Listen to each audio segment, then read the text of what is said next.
Ние откликнахме на бъдещото търсене и сме заредени от вчера. Реално антибиотици са на една фирма, съответно в 2 вида милиграм, които ще бъдат предписвани. Все още нямаме такъв тип предписания.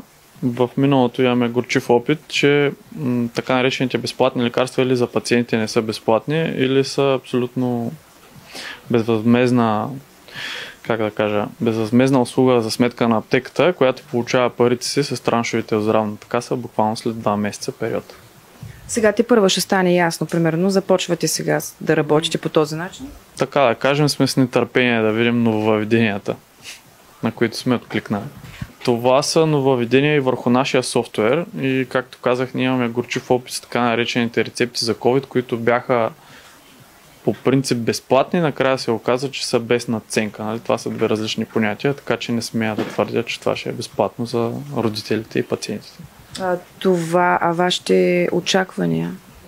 Моите очаквания са пак да е временна мярка, която пак ще бъде с буткав ефект за населението.